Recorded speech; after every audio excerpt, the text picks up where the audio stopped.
مركب عينو يصير علينا إيدي يوحنس وهابنا عفريتنا نغيب بكيتنا ننقل مريم يسودنا. በስመ አብ ወወልድ ወመንፈስ ቅዱስ አሐዱ አምላክ አሜን። ሰላም ክርስቶስ ምስ ኩላትና ይኹን። ፍቑራት ስድራ እግዚአብሔር ናይ ማሕበር ሓመረኖ ተራድኦ ቻናል ተኸታተልቲ ከመይ ቀኒኹም? እግዚአብሔር ይመስገን ኢልና ክነመስግኖ ናቱ ቅዱስ ፈቃዱ ይኹን አሜን። እሽምባር ፍቑራት ስድራ እግዚአብሔር ንሎምውን ብምኽንያት 6 ዓመት ምስረታ ማሕበርና ማሕበረ ቅዱስ ጊዮርጊስ ምስ ኣባላት ማሕበረ ቅዱስ ጊዮርጊስ ዝተገበረ ቃለ መሕተት ሒዝናልኩም ቀሪብና ኣለና። ሰናይ ምድማፅ። ውሒዝ በረኸት ቅድስናኻ ሽቶ መዓዛ ህያውነትካ ከስተመቕርኦ ክባርኸኒ ቅዱስ ጊዮርጊስ ከልጥፍና ዓኒ ውሒዝ በረኸት ቅድስናኻ ሽቶ መዓዛ ህያውነትካ ከስተመቕርኦ ክባርኸኒ ቅዱስ ጊዮርጊስ ከልጥፍና ዓኒ። ሰላም እግዚአብሔር አምላክ የብዝሐልኪ ምላሸየ እንኳዕ ኣብፅሐኪ በዚ ዕለት ተሓሲቦም ተኸቢሮም ዝውዕሉ ቅዱሳን በዓላት ንዘውፃና ልክ ሕቶ ንምምላስ ፈቃደኛ ስለ ዝኾንክም ብስመይ ብስም ማሕበረይ ከመስግነኪ ይፈቱ። ስምላሸየ መጀመርያ ሽምክና ተወሊድክ ዝዓበክላ ዓዲ ሕዝም ዘለኽያ ዓዲ ኣላሊና። አሜን። እንኳዕ ሓቢሩ ዝሕና ዝያዳየ ካብ መስዋእቲ ትእዛዝ ይዓቢ ብዝብል ቃል ቦታትና ዳኣንበይ ኣንድ ካብ መሓፍቲ ከይካባየ ክንደየናይ ግን ካብ በልኽኒ ብፍቃዱ ስመይ ምላሽ ሕልፍ ይበሃል። ተወሊደ ዝዓበክሉ ድማ ፍድስ ሕዝ ዘለኽሉ ድማ ኣውስዕሊ። እሺ ጽቡቕ ምላሽ ሓፍተይ ቅሩን ድሕሪት ክመልሰክና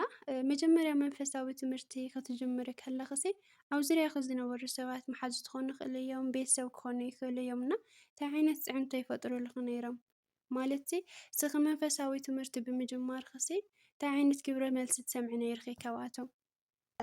ብእውነት መንፈሳዊ ትምህርቲ ትጅምር ከለኻ ኣብ ዙርያኻ ክልተ ዓይነት እዩ ዝፍጠር ማለት እዩ። ኣነ ክጅምር ከለኹ ክልተ ዓይነት እዩ ነይሩ ማለት እዩ። ምክንያቱ ክልተ ዓይነት ዝበሃላይ እቶም ፅዕንቶም ነይርዎ ምትብባዕም ነይርዎ። ምክንያቱ እቲ ምትብባዕ ክብለኪ ኣነ በርግፅ መንፈሳዊ ህይወት መንፈሳዊ ትምህርትስ ኣይከታተልን ነይረ።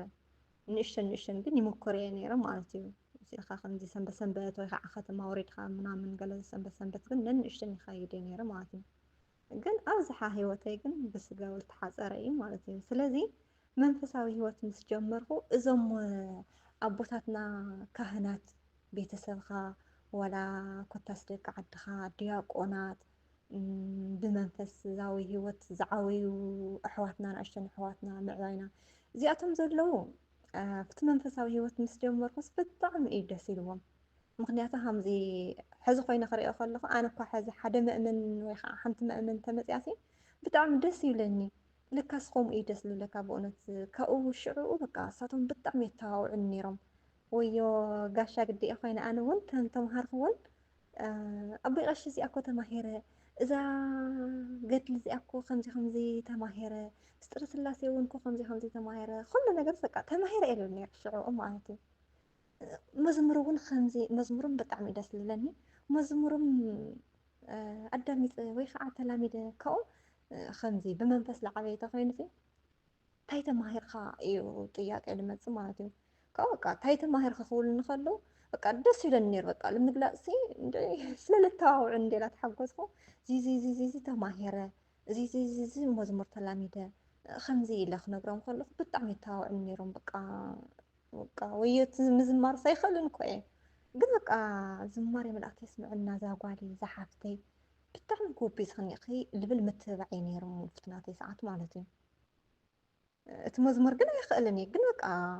ቅንኣት ትሪኦም ድዮም ላኾኑ ካብኡ ተስፋ በቃ ንሰብስ ተስፋ ኢኻ ትህቦ። ካብኡ ትምህርትን በቃ ደስ ይብሎም ነይሩ። ኣረ ብጣዕሚ በቃ ግዜ ምምንታይ ትረኽብሉ ገለ ይብሉ ነይሮም። ኣረ ግዜ ሙሉእ ግዜ የለለኒ ምክንያቱ ግዜ ብጣዕሚ እዩ ነይርኒ ሽዑ ሰዓት ማለት እዩ። በቃ ምክንያቱ እቲ ካሊእ ማሕበር ስጋዊ ነገር ተሓዲግካዮስ ግዜስ እንታይ እሞ ዳዕሮስ ላስራሕናይ ላመሳሕናይሲ ብጣዕሚ ግዜ ዘለካ ማለት እዩ። በቃ ምትብባዕ በቃ ልመልኦ ኣጀኽ በቃ ተምሃሮ እዮም ልብሉ ነይሮም በርግጥ ማለት እዩ። ካብኣነ በቃ ደስ ይብለኒ ነይሩ በቃ ሓጎስ ይስምዓኒ ነይሩ በቃ የተዋውዑኒ ስለዝነበሩ ማለት እዩ። ካብኡ ብኡ ወገን ደሞ እቲ ፅዕንቶ ልብል ደሞ እዚ ካብቶም ፈላጣት ኣቦታት ወይ ከዓ ብመንፈስ ዝዓበዩ እኳ እንተኾነ ሓደ ሓዊ ግን ነይሩ ፅዕንቶ ዝፈጥረለይ። ምክንያቱ ኣነ ሽዑ ጀማሪት እየ ግን እቲ ሓዊ ባዕሉ ስለ ዘይፈለጠ እዩ ብጣዕሚ ፅዕንቶ ይፈጥረለይ ነይሩ። ምክንያቱ እስኺ ስደት መፂኽኒ ኸስ ትመሃር ዲኽስ ዋላ ትሰርሒ ካብኦም ይፈርሕ ነይሩ። እዚ ትምህርቲ እዚ ተማሂረ ዶ ገለ ዶ ትብል ዲኺ በቃ ላቤን ጣይ ክትቕይረ ይብለኒ ነይሩ። እስኺ ሃይማኖት ክናወለድኽ እንዳሃለይክሲ ንምንታይ ኢኺ ስደት መፂኺ ተምሃርኩ ዶ ኣበልኩ ዶ ዘመርኩ ዶ ልብልሲ እንታይ ዓይነት እዩ። በተለይ ልተን ንኣሽተን ኣሕዋተይስ ኣነ ዓባይ ስለ ዝኾንኩ ንዓኣተን ከይትነግረየን ኢሉ የጠንቅቐኒ ነይሩ ማለት እዩ። ንዓኣተን ላፍታ ትምህርቲ ትመሃር እያ ኣለኺ ከይትወስድየን ኣሕዋተይ ቤንጣ ክኾን ኣይደልን እየ ሃይማኖተን ፀኒዐን እናወለደን ሃይማኖተን ከኽብራ ዝደሊ ስለዚ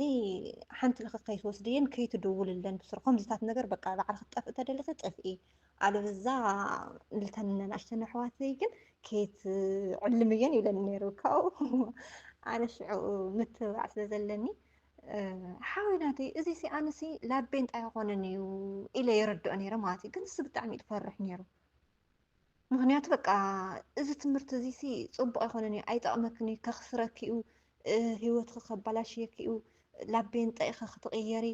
ተመይ ትኸውን ካብ መቃብርኺ እዮም ከውፅኺ ገለ ልብል ይዛረበኒ ነይሩ። ካብኡ ኣነ እቲ ፅዕንቶስ ምንም ላብ እዝኒ ኣይኣትየኒ ነይሩ። እግዚኣብሔር ኣምላኽ ጥፍኢ ከይብለኒ ይሕግዘኒ በቃ ነይሩ ኣምላኽሲ ዋላ እኳ ከምኡ ገይሩ ኣትርር ኣቢሉ ተተናገረኒ ግን በቃ ኣነ ኣይፈርሕ ነይረ። ምክንያቱስ ኣየፍርሐኒ በቃ እቲ ትምህርቲ እዚ እንታይ ኮይኑ ናቤንጣ ዝኾንኸ ናቤንጣ ኣይኮነን እዩ በቃ ኣነ ክከታተል እየ በቃ እስካዕ መጨረሻ ክከታተል እየ ግደፈኒ ኢለዮ። ካብኡ በቃ ይከታተል ነይረ ዳሕራይ ምክንያቱ እቲኣቶም ስለ ዝሓዝኹ እየ ዋና ነገር በቃ እንዲያም እዚ ሓደ ነገር ልዕዘቦ ልሰብስ በቃ መንፈሳዊ ሂወት ክጅምር ከሎ ሰብስ ምትብባዕ ከም ዘድልዮ ምክንያቱ እሳቶም ኣጀኺ እንታይ ዘሚርኺ እንታይ ተማሂርኺ ተለይብሉ ነይሮም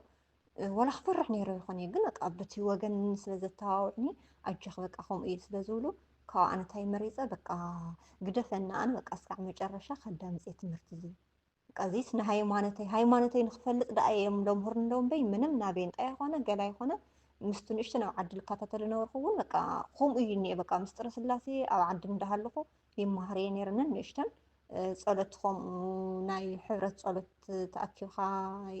የዳምፅ እየ ነይረ። በቃ እዚ ነገር እዚ ፀሎት እዮም ዘሕልፍለው እቶም ማሕበር ካብኦም ድሕሪ ፀሎት እውን ምስጢረ ስላሴ እዮም ዘምህሩ። ስለዚ ምስቱ ኣብ ገዛ ንእሽተን ዝጅምሮ ነበርኩ በቃ ፍልይ ኣይውልን እዩ ስለዚ ግደፈኒ በቃ ኢለ ሞኪሮም ማለት እዩ። ካብኡ ብኡ ወገን እንዲኦም በቃ እቱ ፈላጥ ሰብ ትኮይኑ ብጣዕሚ እዩ በቃ ለብለካ ማለት ምክንያቱ ኣነ ተምሃሪት ኮይነ ዓብየ ኣለባብሳ ምናምን እዚ ከምዚ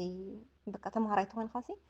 ሓጢያት ምኳኑ ንፈልጦን ኢና በርግፅ ኣነ ሓጢያት ኣይመስለንን ነይሩ በቃ ሰረ ይክደን ገለ ካብኡ ላፍቲ መንፈሳዊ ምስ ኣተኹ ግን በቃ ከምዚ ትቃሉ ሰበይቲ እኳ ሰብኣይ ክትክደን የብላን እያ ሰበይቲ ኮይና ናይ ስረ ሰብኣይ ኣይትከደን ድብል ምክንያቱ ምንባብ ምስ ጀመርኩ ለካስ ኣብ መፅሓፍ ቅዱስ እኒአ ኢለ ላብ ልበይ እንዳተመለስኩ ከይደ ማለት እዩ። ካብኡ ብድሕሪኡ በቃ እቲኣቶም ኣሸኒፎም እቶም ዘተዋውዑኒ ብዙሓት ስለ ዝኾኑ ንሳቶም ኣሸኒፎም ካብኦም በቃ ኣነ ክቕየር ከለኹ ኣለባብሳይ ድዩ ኩሉ ነገር ክቕየር ከለኹ በቃ ደስ እንዳበሎም ከይዱ ማለት እዩ። ካብኡ እቲ ሓወይ ሃምኡ ልብል ነበረ እውን በቃ ብናያቶም ተሸኒፉ በቃ ምንም ክብል ኣይከኣለይ ማለት እዩ። በቃ ብድሕሪኡ ፅዕንቶ ክፈጥረለይ ኣይከኣለይ እዚ ሲ ከምዚ እዩ። ካብኡ እንታይ ኢለየ መማረፂ እቲ ኣነ ዝመሃሮ ኣለኹ ትምህርቲ ጌጋ እንተኮይኑ ነቶም ካህናት ዓድና ለለዉ ዋላ እቶም ኣሕዋትና ዲያቆናት ለለዉ ንዕኦም ሕተቶም ኣነ ካብኣቶም ወፃኢ ልከታተል ተኮይነ ናቤንጣ ለከይ ተኮይኑ እንድሕር ናበይን ጠያ ትመሃርላ እንተኢሎምካ ኣነ ይሓድጎ እቲ ትምህርቲ ኣይ እዚ ድኣ ንሃይማኖትና እዮም እንተኢሎምካ እውን ኣነ ይቐፅል ምስ በልክዎ ካብኡላ ጠይቐ ድዩ ገለ በቃ ክሕድገኒ ሞኪሩ እቲ ሓወይ ማለት እዩ እቲ ቤተሰብና ካብኡ እግዚኣብሔር ይመስገን ኣለኹ እስካዕ ኸዚ ማለት እዩ ግን መንፈሳዊ ሂወት ክትጅምር ከለካ ግን ብዙሕ በቃ ከምዚ ይፈጥረልካ እዩ ፅዕንቶ ማለት እዩ ምክንያቱ ሕዚ እቲ ሓወይሲ ናቲኦም ሪአየ እምበይ በቃ ክሓድጎ ይግድድኒ እዩ ነይሩ ምክንያቱ እስካዕ መቃብር ኩዒቶም ከውፅእ ኺኦም ክብለኒ ከሎ በቃ ንእሽተን ከም ስጋዊ ነገር ይስምዐካ እዩ ግን ኣነ ምትብባዕ ስለ ዝነበረኒ እግዚኣብሔር ይመስገን ስለዚ ኣብዚ ነገር እዚ ሓውና ኣጋይሽ ኣሕዋትና ትምህርቲ ክመሃራ ከለዋ ዝያዳ ክነተባብዐን ኢለ ኣለና ማለት እዩ ከምቲ ንዓይ ተባቢዖም ኣብዚ ደረጃ እዚ ዘውፅሕኒ ማለት እዩ ቃለ ህይወት የስምዐልና ምላሰየ ደስ ዝብል ኣገላልፃ ኢና በተለይ ሕዚ መንፈሳዊ ትምህርቲ ጅሙራ ዘለዋ ኣሕዋትና ከዓ ፅቡቅ ትምህርቲ ክወስዳሉ እየን ዝብል እምነት ኣለኒ ኩላትና ከዓ ብኡ ዝሓለፍና መስለኒ በተለይ እቲ ኣሉታዊ ተፅዕኖ ናይ ሃይማኖትና ይኮነ ናብ ምንፍቅና ኢኹን ትኸዳ ዘለኽን ጴንጤ ኢኹን ክትኾና ዝደሊኽን ዝብል ሓሳብ ንባዕልቶም ተጠራጢሮም ንኣኻ ከማን የጠራጥሩካ እዮምና እቲ ናይ ኣቦታት ትምህርቲ ንባዕሉ ከምቲ ንሳቶም ዝብልዎ ኣለው ናይ ጴንጦ ድዩ ዋላ ትክክለኛ ናይ ሃይማኖትና ድዩ ወይ ንሳቶም ዝብልዎ ኣለው ድዩ ትክክል እቲ ናይ ኣቦታት ድዩ ትክክል ክትምዝነሉ ትኽእል ዓቕሚ ስለ ዘይብልካ ብጣዕሚ ትናወፀሉ ግዜ እዩና እግዚኣብሔር ይመስገን ንስ ሓሊፉ ክሳብ ሕዚ ኣብ መንፈሳዊ ትምህርቲ ኣለኽና ምላሸየ ሂወት ምስ እግዚኣብሔር ከመይ ትገልፅዮ ወይ መንፈሳዊ ሂወት ከመይ ትገልፅዮ ንኣኺ ብእውነት ሂወት ምስ እግዚኣብሔር ከመይ እዩ እንተይልና ብእውነት ብጣዕሚ እዩ ሂወትካ ምስ እግዚኣብሔር ተኮይኑ ኩሉ ነገር ፀልማት እንዳሃለየስ ብርሃን እዩ ኣሕዋት ምክንያቱ ንሕና በርግፅ ምስ እግዚኣብሔር ኢና እኒአና ክንብል ተኮይንና ሂወትናስ ኣፍቲ ቃሉ ንነብር ተኮይኑ ኣፍቲ ቃሉ ነዳምፅ ተኮይኑ እዚ ሂወትካስ ምስ እግዚኣብሔር እኒአ ብእውነት ሂወትካ ካብ እግዚኣብሔር ወፃእ ተኮይኑ ግን በቃ ኩሉ ነገር ኮንቱ እዩ ኣሕዋተይ ሂወቱ ምስ እግዚኣብሔር ዝገበረ ሰብ ግን ብእውነት ማለት እዩ እዚ ኣብ ባዕለይ ጥራሕ ዘይኮነስ ዋላ ኣብ ኣሕዋተይ ዝሪኦ ሂወትካ ምስ እግዚኣብሔር ምክንያቱ በቃ ኩሉ ነገር ካብ ኣቦታትና ኢና ንምሃር ኣቦታትና ሂወቶም ምስ እግዚኣብሔር እዮም ሓሊፎምዎ ብመንፈሳዊ ሂወት እዮም ሓሊፎምዎ ምክንያቱ ሂወቶም ምስ እግዚኣብሔር ሓሊፎምዎ ክንብል ከለና ጥቃሊ እዮም ዝኣምኑ ብእውነት ካብኡ ኣንሕና ካፍቶም ኣቦታትና ካፍቶም ዝሓለፉ ምክንያቱ እቶም ኣቦታትና እንተሪእናስ ገሊኦም ብሰማዕትነት ሓሊፎም ንእግዚኣብሔር ንፍቅሪ እግዚኣብሔር ክብሉ ብሰማዕትነት ዝሓለፉ እኒአው ምሽ ኣቦታትና እዚኣቶም ሂወቶም ምስ እግዚኣብሔር ስለ ዝኾነ እዩ ግን ንሕና ብሰማዕትነት ዋላ እኳ ተዘይሓለፍና ሂወትና ምስ እግዚኣብሔር ተገይርናዮ ግን ጎደለና ይሽፍን እዩ ኣሕዋተይ ምክንያቱ በቃ ኣቦታትና ብግብሪ እዮም ሓሊፎምዎ ሂወቶም ገቢሮም ንእግዚኣብሔር በቃ ዋጋ እዮም ከፊሎምሉ ምክንያቱ ሂወቶም ምስ እግዚኣብሔር ስለ ዝኾነ ማለት እዩ ኣቦና ኢዮብ ሂወቱ ምስ እግዚኣብሔር እዩ ነይሩ ክንብል እንተገለፅና ንኩሉ ነገር ወፃዓ እንዳተወፅሖ ማለት እዩ ሙሉእ ስድራ ቤቱ ደቁ ገንዘቡ እዚኣቶም ክውሰድዎ ከለዉ የመስግን ነይሩ እግዚኣብሔር ሃበ እግዚኣብሔር ወሰደ እቲ ሞት ደቁ ደስ ደይልዎ ይመስለኩም ብእውነት ደስ ኣይበሎ ይስምዖ እዩ ግን ገባሪ ሓዳጊ እግዚኣብሔር ኣምላኽ እዩ ኢሉ ግን እግዚኣብሔር ሃወ እግዚኣብሔር ወሰደ ስም እግዚኣብሔር ይኽበር ይመስገን ስለዚ ኣቦታትና ከምዚ ኢሎም ተሓሊፎም ኣንሕና እውን ሂወትና ልክዕ ከምቲ ንሳቶም ዝሓለፍዎ እሱ ኢና ክንርኢ ዘለና ኣሕዋተይ ምክንያቱ እግዚኣብሔር ንዓና ሂወትናትና እዩ ዘገድሶ ብእውነት ግን ንሕና ካብ ድኽመትና ዝተለዓለ ብዙሕ ዋጋ ካ ተዘይካፈልና ግን ንዓና ለዋፀና ግን ምስ እግዚኣብሔር እዩ ኣሕዋተይ ካብ እግዚኣብሔር ሃዲምና እሞ ናበይ እሞ ኢና ክንኸድ እቲ ሂወትና ምስኡ ተኮይኑ ግን በቃ እቲ ብርሃን እቲ ፀልማት ብርሃን እዩ ዝኸውን ብእውነት እቲ መከራ ስላብ ሰላም እዩ ዝቕየር ብእውነት ኣብዚ ምክንያቱ ሂወትካ ምስ እግዚኣብሔር ተኮይኑስ ቃሊኡ ኢኻ ትሕሊ ብእውነት ቃሊኡ እዩ ዝገዝአካ ሂወትካ ምስ እግዚኣብሔር ተዘይኮይኑ ግን በቃ እግዚኣብሔር ዝገበሮ ነገርሲ ኣይትቕበሎን ኢኻ ሂወትካ ምስ እግዚኣብሔር ተኮይኑ ግን ኩሉ እግዚኣብሔር ዝገበሮ ትቕበሎ ኢኻ ናይ ምቕባል ተኽእሎስ ኣለካ ኣሕዋተይ ብእውነት ሕዚ ንኣብነት ኣብቲ ዝሓለፈ ሰዓት ተሪእናሲ ኣሕዋትና ብዙሓት ተፈልዮምና እዮም ግን ሂወትካ ምስ እግዚኣብሔር ተፀኒሑ ኢኻ እግዚኣብሔር ሃበ እግዚኣብሔር ወሰደ ኢልካ ኢኻ ተሓልፎ ሃም ተቦና ቅዱስ ኢዮብ ማለት እዩ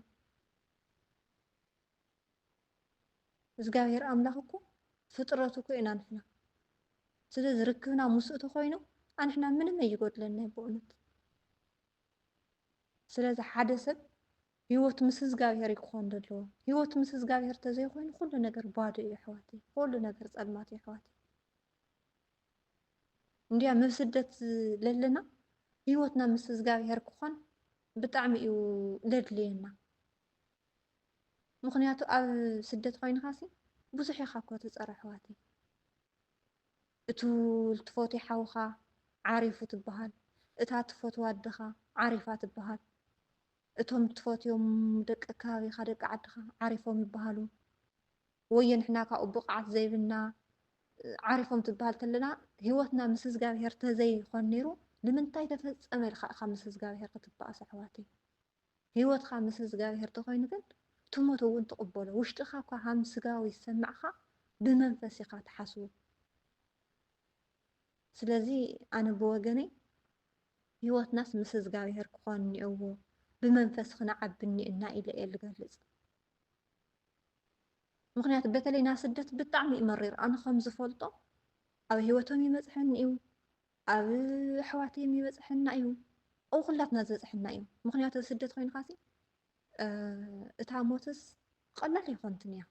እሞ ሓዘን ኣይትርኢ እሞ ብክያት ኣይትርኢ ዋላ ክትንገር ከለካ እኳስ መንዶ መንዶ ብእውነት ወየ ስራሕ ሒዝካ ሓደ ሓደ ግዜ መርዋሓ ተሰቂልካ ትፀንሐሉ ሰዓት እኒአ ሓደ ሓደ ግዜ እቶም ምዕራብ እቶም ህፃውንቲ በጣጥ ና ስራሕካ ላጥበክካ ክትኮን ትኽእል እቲ ሞት ሓውካ ስምዕ ተብል ተለካ ሂወትካ ምስ እግዚኣብሔር ተዘይነይሩ ኣይመሃለካ ነርካ ግን ሂወትካ ምስ እግዚኣብሔር ተኮይኑ ግን በቃ ዝኾነ ነገር እኳ ኣጋጣሚ ክትረክብ ተለካ ሂወትካ ኣይትስሕትን ኢኻ ኣሕዋተይ ሃም ክርስትያናዊ ብመንፈስ ኢኻ ትበክሕ ኣሕዋተይ ብመንፈስ ኢኻ ትሓዝን ኣሕዋተይ እናረክብና ምስ እግዚኣብሔር ክኾን እኒአዎ እየ ልብል ብመንፈስ ምዕባይ ማለት ብጣዕሚ ኢሉ ጠቕመካ ኣሕዋተይ እንድያም ብመንፈስ ዘይዓበና እስካብ ከዚ ኣፍቱ ስደት ምጅማሩ ጥቕሚ እንድዩ ግን ብመንፈስ ተኮስኩስና ዘይምዕባይና እንድያ ምቁጭጨና እዩ ኣሕዋተይ ርክብካ ምስ እግዚኣብሔር ምዃን ማለት ናይ እግዚኣብሔር ሕጊ ናይ እግዚኣብሔር ትእዛዝ ናይ እግዚኣብሔር ፍፃሜ ምእማን ማለት እዩ ኣሕዋተይ ስለዚ ኣብዚ ነገር እዚ ደሞ ሂወትና ምስ እግዚኣብሔር ክኾን እኒአዎ ሂወትና ምስ እግዚኣብሔር ተዘይኮይኑ ካብ ባሕር ዝወፀ ዓሳ ኢና ንሕና ምክንያቱ ካብ ባሕር ዝወፀ ዓሳ ካብታ ባሕር ተወፂኡ ኣይነብርን እዩ ሂወት የብሉን እዩ ኣንሕና ደሞ እንድሕር ሂወትና ምስ እግዚኣብሔር ተዘይኮይኑ ሰማይ ምድሪ ዝፈጠርካ ንስኻ ሓያል ንስኻ ስልጣናዊ ንስኻ መለኮታዊ ተዘይልና ኣንሕና ሂወትና ኮንቲ እዩ ስለዚ ሂወትና ምስ እግዚኣብሔር ክኾን እኒአዎ ብመንፈስ ክንዓቢ ኣምላኽ ይሓግዘና ባዕሉ የፅንዐና እና ኣሕዋተይ ኣብ ዝተፈላለየ ፀገም ኣብ ዝተፈላለየ ችግር ኣብ ዝተፈላለየ ወፅዓ ንለለኽ ንለለና ሂወትና ምስ እግዚኣብሔር ንገብሮ ኣሕዋተይ ንዕኡ ኣሕሊፍና ንሃቦ ኣሕዋተይ እግዚኣብሔር ዝገብሮ ይዓቢ ኣሕዋተይ ስለዚ ሂወትና ምስ እግዚኣብሔር ይኹን ንክኾን ደሞ ፍቃዱ ይኹን ካለ ህይወት የስምዐልና ምላሸየ ልበ ኣምላክ ቅዱስ ዳዊትም እግዚአብሔር ሰናይ ምዃኑስ ጣዕሙን ራእዩን ይብልና እውነትም ምስ እግዚአብሔር ምንባር ሰናይን ጥዑምን ነገር እዩ ኣብ ቤቱ ምስኡ ክንነብር ከዓ ብፀግኡ ይደግፈና ናብ ካሊእ ሕቶ ከብለክልና ምላሽ ኣጠቓቕማ ጊዜኺ እንታይ ይመስል ከም ዝፍለጥ ስራሕኺ ብጣዕሚ እዩ ብዙሕ ብጣዕሚ ኢኺ ቢዚ ብስራሕና ኣብ መንፈሳዊ ኣገልግሎትም ኣለኺ ብኸመይ ተጠዓዕሙ እዩ ንኩሉስ ብኸመይ ክተርክብሉ بونت جيزة أطلع ما خنتي مثل تلخنا أنا أوزي سنفنا يا أخي قلت بونت مقنعة سي سرحي برقص بوزحيو جن ولا كوا سرحي تبز حس نايدك أسعتي خصو جن نيرن خم كريستيان مدن جن بقى أفتح الزل هو أنا جيزي أطلع ما أيقلني مقنعته دخلت من قد إزيون تجيزي أبلي تدلي وعلو تيلنا أبلي تدلي أو علني تجيزي مخنيات جيزة سي لعل ورقي ورقي تيلنا يقص ورقص جنزب هي خاي جزائي جيزة من النجر هي خاي جزاني جيزة خان تحريفو جيزة خان تباخينو باخينو منم زي ملس نجري جيزة مالتك مقصار محلاف مخاد مالتي سلز جيزة خبا أجواب زي نحت تزي تطعم خايو خيساران بر مخسب يولني سلازي سراح بزح يلول برقص أوزي بخلت هوجني خاطر يا مخنياتو بسجا ون قطع بنيكا بمنفس ون قطع بنيكا مخنياتو بسجا تزي عبخا بسجا وهوت خاطر زي عبخا بمنفس معلاي خاسي انتي تقومو برقص بمنفس تعب تلغا ناي منفس سرحتي أخا تسرح جن بسجا ون قطع بنيكا مخنياتو بسجا وهوت خاط أنكرا تقوينخا لت منفس إز حجزو مالتي مخنيات أنا بسجاوي هوتي ندحر سرحي ندحر تنكرات خينا ندحر جزايت سريحة ندحر قرشته ليني بتو منفساوي هوت عيني ندخماني حجز ندخماني هب سلازي خلتي إخا خطبولت خل مالتي سلازي أنا وزي أقلقلت لبعلي تقلقالي كي بونت مخنياتو كان محبر وصائي خالي إذا دامس أنا قر يبلني خم قدم تخوين جن جيزي بقى صبق نيرني قدم بحد جزائر سرح نيرة قلعي الحز نيرة اتهم قلعو حلفنتي بدن بكير إزواج نيرة مخنياتو بأمانة أتحدي أخو كريستيانية فتجزا أنا كريستيان تخوين رمو كريستنا لإزني أخو سرح زلني مخنياتو تهم قلعو حاد رأيته هو سلازي تهم قلعو بدن بكير إز حز نيرة مخنياتو قرشي أو ساعتي إز قبل نيرة قلنا جيزة نيرن جيزيسي توم هزقاو انت دقي سيوم شعو لما محبرياتي شعو زخنا نجر لحواتي بزح نيرن مالتيو افتح الساعة سبلة تمالالاس يسرح تمالالاس سرح تلا خدمو تي نحز تمالالاس بتعمي التقنسة افتح حدا 300 افتح حدا 500 افتح حدا قوم اختل بقى شي حمشتي نختقتس شي حمشتي جزاء خا تسرح مالتيو مخنياتك دخان مدلوه كأوك خمزي خمتنا قدم لحواتي آتي أيتيقني لما حبر آتي بزح أيتيقني لعلي بالمالتي لعلي الدامس إيه بقى كم منفساوي هو توصي خالي خدامس يدلني لا فيسبوك آتي لا كل نجار آتي قن بقى نعي بمنفساوي لعب من بيت يسئلوا لفتنا قادم هوتي لملسني أي كتاتلني مخنيات لفتنا قادم هوتي لملسني تيلكن ويخعتي لكم እቲ ደርፊ ወዲ ደርፊ እዚኣቶም خلاص ጓይላ ሓጢኣት እዩ ካብ ተባሃለ ኣነ ጓይላ ክሰምዕ ኣይደልን እየ ላብ ጓይላ ክኸድ ኣይደልን እየ እንታይ ደኣ በቃ ብመንፈስ ክዕብየኒ ዝኽእል ጥራሕ እዩ ዝከታተል ዋላ ድኽመት ይሃልየኒ ኣብ ርእሲ ድኻመ ግን ድኻም ክውስኽ ኣይደልን እየ ላብቲ ናይ ቀደም ሂወተይ ዝምልሰኒ ጭራሽ ኣይሓስቦን እየ የድልን በቃ ምክንያቱ ስለ ዘይጠቕመኒ ዕረፍቲ ዝረኽቦ ኩሉ ሰዓት እፍትና ሕዚ ሰዓት እዩ እፍትና ሕዚ ዕድመ እየ ኣነ ዕረፍቲ ረኺበ أفت بمنفس عرفت مسافرخو ددحري منفساويان تسعيت اللقين عي عرفت الهبني سلام الهبني أفت ناي قدم سيلخا قوايلا زوموس زي أتوم منم يوم تقم زي ولا كاوز قاوي هر لفل نقر خكاتتل عيدلني أي كاتتلنوني بشاك أنا زكاتتل لا زقاوي هر زغربني سلازل اللي بعدي زقاوي هر يمسكن لا زقاوي هر لقربني بركا زقاوي هر لو سأني أي كاتتلني أفتنا محور لبل دمو خمزي هامتي طبق إلى هامتنا يقدم يلخني تا تدلين تا حلفنتي للاقن يسرحي مخنياتو بركة سرحي وأفتي بمحور ناسي بركة سرحي إن شاء الله سلازي السوق ناتي ندايان نوعنا إنا كاو تقبلنا يوم توم ندايانا أو كحلفني خليني مخنياتو بوشت المسألة ميست أنا قدي لا يخ نحلف بخمي قالوا زي يسرحي إذا خالي نجارات أحواتنا متأيّا أكن سني فلخو أملاكي حق زني مس رحي ما تشاتشي كاودك أسيسوي أحواتي كحجز أملاكي حق زني أنت اللي بعدي جن قوم إيوتو أنا جن جيزة غير التقمل نجل قلول نجر جن يلني بتشاك أتانا بركة صراح لك أساخت حلفني دلني إسا بك بدن بغيري سرحي إسا مخنياتو قديتاينا ልግብአን ስለዝኾነ ማለት እዩ እቱ ከም ናይ ቀደመ ዋትስኣፕ ኣቲኻ ኣጋይሽ ምቕባል ገለ እዚ ንእሽተን ሰፍና ኣለኒ እግዚኣብሔር ኣምላኽ ይሓግዘኒ ላፍትና ቀደም ከኣቲ ፍቃድ ይኾን ማለት እዩ እናፍታ ጊዜ ትብል በቃ ታልባዕደ እየ ዘይጠፋእኹ እምበር እቲ ልሰብ ኣገልግሎት ደካማ እየ ክብለኩም ይፈቱ ቃለ ሕይወት የስምዐልና ምላሴ እግዚአብሔር አምላክ ጊዜኹም ናይ ኣገልግሎት ዘመንኹም ይባርኽልኺ ናብ ካልእ ሕቶ ከብለክና ኣብዚ ሕዚ ሰዓት ስኺ ካብ ዘለኽዮ ዕድመ ኣንጻር ዝተረዳእኽዮ ነገር ተሃልዩስ ንኣና ንእሽተይ ኣሕዋትኺ ኣካፍልና ኢኺ ክጠቕመኒ እዩ ትብልዮ ነገር ተሃልዩ ኣብዚ ሕዚ ነገር ዝተረዳእኽዎ ነገር ተህልይቲ ኣነ ንእሽተይ ኣይኮንኩን እየ ዕድመይ እኳ ኣይነግረኩምን እየ ግን ከምዚ ኣብቲ ኣነ ለለኽዎና ኣብቲ ትሕተይ ለለኽን ክሪአክን ከለኹ ግን እቲ ናተይ ዕድመ ከምዚ ኣይተጠቐምኩሉን እየ ምክንያቱ እቲ ዘለኒ ዕድመና እቲ በፂሐ ለለኹ ዋላ ብመንፈሳዊ ሂወት ይኹን ብስጋዊ ሂወት ይኹን ይስስዐሉ እየ እቲ ዕድመይ ማለት እዩ ምክንያቱስ በቃ ሌሽ በቃ ንምንታይ ከምዚ ኮይኑ ምክንያቱ ሕዚ ገለ ነገር ከተንብብ ተለኻሲ እቶም ቅዱሳን ኣቦታትና ዋና ምኽታልናስ እሳቶም ይክኾን ዘለዎ ስለዚ እሳቶም ክትዳምፅ ተለኻ ገድሎም ክትርኢ ከለኻሲ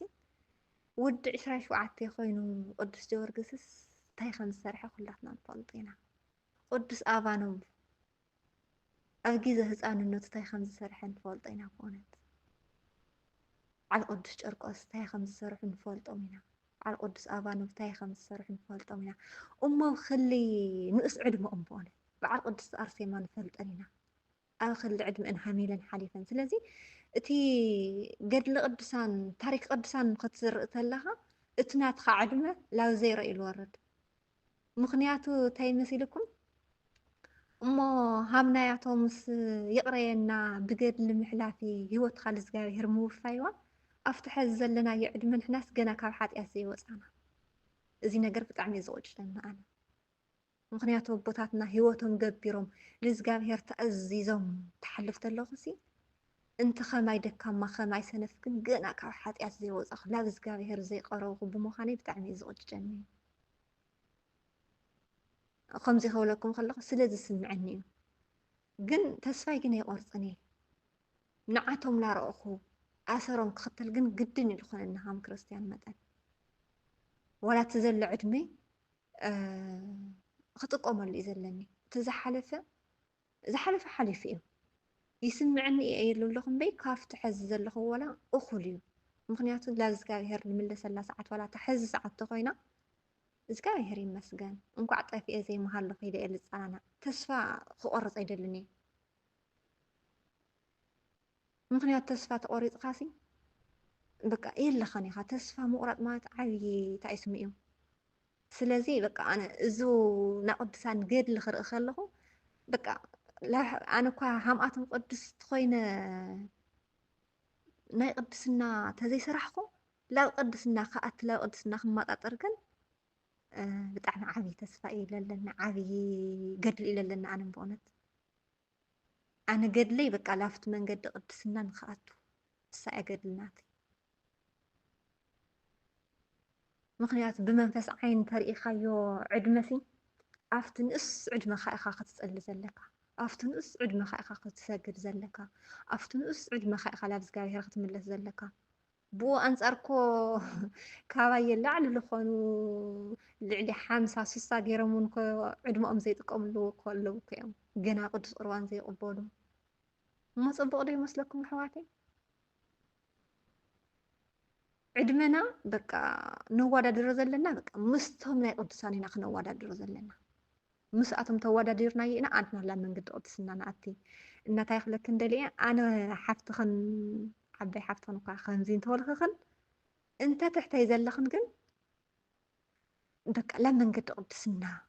ላብ መንገዲ መንፈሳዊ ዕብየት እቲ ኣነ ይቆጭጨኒ እዩ ዝብለክን ዘለኹ ንኸይቆጭጨክን ኣንብባ ተምሃራ ገዲ ቅዱሳን ከምቲ ኣቦታትና ዝሓለፍዎ ንኽነሓልፍ ክትሓልፋ ተጋድላ ምክንያቱ ኣቦታትና ቅዱሳን ብንፅህና እዮም ሓሊፎም ስለዚ ብንፅህና ተሓሊፍካ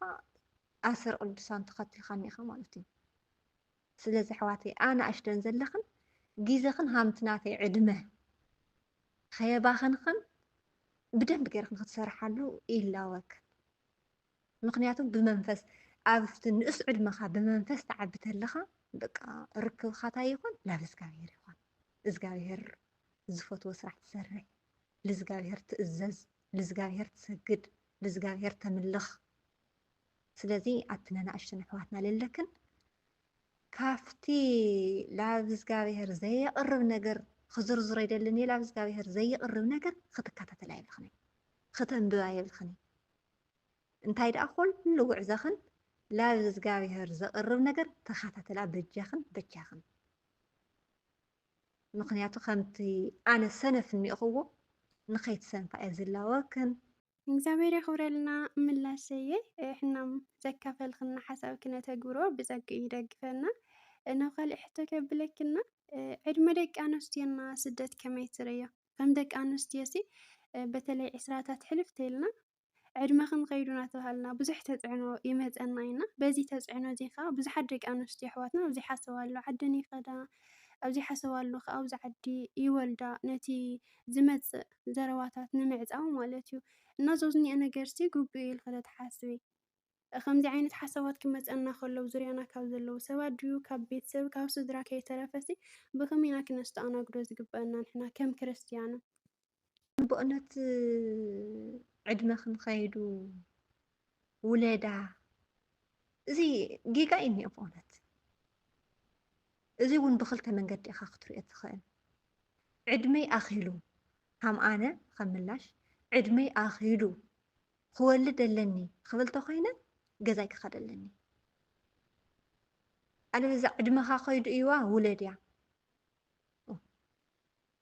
ዕድመኻ ተኣኸለ እኮ እቲ ዕድመኻ ባዕልካ ክትምጥኖ ዘለካ እምበር ዕድመኻ ከይዱ እዩዋ ስደት ውለድ ዝብል መፅሓፍ ደሞ ኣሎ ኮይኑ ምክንያቱ ዕላማኻ እንታይ ድዩ ላብቲ ስደት መምፅኢኻ ንምውላድ ድዩ ነይሩ ኮይኑ ስለዚ እዚ ድሕሮ ኣባህላ እየ ዝብል ኣነ እዚ እውን ብክልተ መንገዲ ኢኻ ክትሪኦ ዘለካ ላብ ገዛ ይኸዳ እሞ ብዙሕ ሰብ ኣብዚ ዕላምኡ ከይሓሰበሉ ዓዲ ኸይድ ኣብ ናይ ዕላምኡ ተኮይኑ ደኣ እንታይ የካውዶ ኣሕዋተይ ዕላማኻ ንገዛ ምኻድ ተኮይኑ ለእግዚኣብሔር ለየማረር ክኾን እኒአዎ ኣነ ሃብ ምላሽ ዕላማይ ገዛይ ክኸደለኒ ዕድመይ ኣኺሉ ኢለ ተኸይደ ለእግዚኣብሔር ለማረረላ ሰዓት ክትህሊ የብላን እያ ወይ ከዓ እግዚአብሔር ኣምላኽ ይኮነ ዕድመኻ ኣኺልዋ ኺድ ኢሉ ሰጊግንካ ትስደት ባዕለይ ኣኺለ ወሲነ እቲ ዝስራሕኽዎ ባርኸለይ ኣምላኸይ እዚአን ይኣኽላኒ እየን ኣብ ገዛይ ከይደ ክውልደሉ ክዝሙደሉ ኢለ እንተሓሲበ እግዚአብሔር ዘየማረር ተኮይነ ክኸደለኒ ኣብዚ ዕድመይ ዓብዩ ባ በዚሕ ባ ተወሲኹ ባ ኢለ ገዛይ ከይደ ለእግዚአብሔር ለማረር ተኮይነ ግን እዚ ስንፍና ናተይ ብእውነት ስለዚ ኣሕዋተይ ዕድመኻ ከይዱ ዋንኡ እውን እኮ እግዚኣብሔር ተፈቒድዎ እኮ እዩ ሕዚ ሰብሲ ዕድመኻ ከይዱ ውለዳ ስደት ውለዳ እዚ ትክክለኛ ኣይኮነን እዩ ብእውነት ብሓቂ ተመፂኻ እግዚኣብሔር ተተራዲእካ እግዚኣብሔር እንድሕር ብሕጉ ክትኸድ ተኮይንካ ምውላድካ እንታይ እዩ ጥቕሚ ንዓኻ ብዝሙት ወለድካ እዩ እቲ ቆልዓ ብዝሙት ዝተወለደ ዓብዩስ እንታይ እዩ ዕላምኡ ምውላድ ጥራሕ እኮ እኽል ኣይኮነን እዩ ብስሩ እውን ምውላድ እኮ ብዙሕ ተዋዝሑ ሙልእዋ ንምድሪ ፍረኹንዋ ተባሂሉ ኣብቲ መፅሓፍ ቅዱስ እሞ ፍረኹንዋ ብዙሑ ሙልኡ ተዋዝሑስ ብዝሙት ተዋዝሑ ደሞ ተባሂልና ኢና ኣብ ስደት ተዋዝሑ ደሞ ተባሂልና ኢና ብዙሕ ተዋዝሑ ሙልእዋ ንምድሪ እዛ ቃል እዚኣ ተኮይና እኮ ብቅድስና ሙልእዋ ዳኢና ተባሂልና እምበር ስእና ዕድመ ዓዊልካ ላብለግነኻ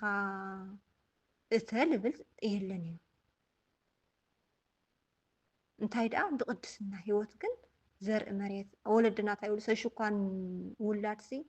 ሕሩፅ እኳ ክስስንስ ይደልያ እየን ኣዴታትና። ስለዚ ውላድ ሰሰን እዩ። ግን እቲ ዝውለድ ሰብ ብጥበቡ ክዓቢ እግዚኣብሔር ዝፈትዮ ክኸውን ዕብየቱስ ብመንፈስ ክኸውን ምክንያቱ ምውላድ ጥራሕ እኽሊ ኣይኮነን እዩ። ግን ሰብሲ ስኢሉ ብድሕረ ኣባህላሲ በቃ ወላ ንኣብነት እኳ ኣብ ስደት ወሊዱ ሓደ ሰብ ኣብ ስደት ይወልድ እሞ ይዓርፍ። ስለዚ እንታይ ይንገረሉ ወሊዳ ደኸ እያ ወሊዱ ደኸ እዩ እዎ ዋይ እንኳዕ እኳ ወለደ ታሞ ድዩ ተዘይወለደ ተዓረፈስ ታሞ ድዩ ዋይ ሃመይ ገይሩ ወሊዱ ብዝሙት ኸ ንኣብነት ብዘይ ሕጋውቲ ኣብ ስደት ተወሊዱ ሲ ኣይ ብዘይ ሕጋዊ እኮ እዩ ወሊዱ ታኾን ነይሩ ይኾን ተነሲሁ ዶ ይኾን ድብል ሰብ እኮ የለን እዩ። እንታይ ደኣ እንኳዕ ወለደ እሞ ኣቦታትና ቅዱሳን እኮ ብዝሙት ወሊዶም ፅቡቅ ገይሮም ተባሂሉ ዝተፅሓፈ ነገር እኮ የለን እዩ። እንታይ ደኣ ተሓሪሞም ብድንግልና እቶም ብድንግልና እኳ እዮም ዝሓለፉ እኮ ኢሉ ዝድነቐሎም ዝፀሓፈሎም በይ ስኢኻ ብዝሙት ሓሊፉ ቅዱስ ኮይኑ ድብል ነገር የለን እዩ። ስለዚ ናትና ብቕዓት ናትና ርድኢት ደኣ ኢላ ጎደለ እምበይ ሓደ ሰብ ብሕጉ እዩ ክጓዓዝ ዘለዎ። ኣነ ሃምዚ ኢለ ክዛረብ ከለኹ ግን ኣብቲ ተግባር እኒኦ ክእየ ማለት ኣይኮነን እዩ። ኣምላኽ ግን ከምኡ ገይሩ ከሳኽዐለይ ሓሳበይ ግን ኩሉ ግዜ ልማነ እዩ ማለት እዩ። እናብቲ ዕድመኽን ኣኺልዋ ኺዳ ልብል እዚ ሰብ ክድ ኢልካ ይኹን ካ ክትክድ ዘለካ እንታይ ደኣ ሕልናኻ እንተነጊርካ ኣይተማርርን ኢኻ ፈጣሪኻ ኣይትርስዕን ኢኻ ኣይተማርርን ኢኻ ዝስራሕካዮ ይኣኽለኒ ኢልካ ክድ እዩ ደኣ ክበሃል ዘለዎ እምበይ ዕድመኻ ኣኺልዋ ኺድ ሰብ ኺድ ተይልካስ ትኸድ ሰብ ላብለግነ ፅደፍ ተይልካ ኸ ትፀድፍ ኢኻ እኒኻ እዚ ኣነ ኣይቕበሎን እየ ማለት እዩ። ካብኡ ደሞ ኣብቱ ኣብ ስደት ምውላድ ይከብድ እዩ ኣሕዋተይ ዋላ ብስጋዊ ዓይኒ ተሪኢኻዮ ዋላ ብመንፈሳዊ ዓይኒ ተሪኢኻዮ ሓጢኣት እዩ ሕጊ እግዚኣብሔር ኣይኮነን እዩ። ብስጋዊ ዓይኒ ተሪኢኻዮ እውን ድኻም እዩ ፈተና እዩ። ስለዚ ለለካ መማረፂ ባዕልካ መምችቻው እዩ። ዕድመይ ኣኺሉ ዶ ክኸደለኒ እንተኸይደኻ ፈጣሪ ከማርር የብለይ እንድሕር ከይደ ፈጣሪ ለማርር ተኮይነ ንምንታይ እግዚኣብሔር ከማርርስ ኣብ ላስራሕ ነይረ ክኸድ እንድሕር ለማርር ኮይነ በቃ ተን ዘለዋ ዕድመይ ንእሽተን ምስራሕ ይሐሸኒ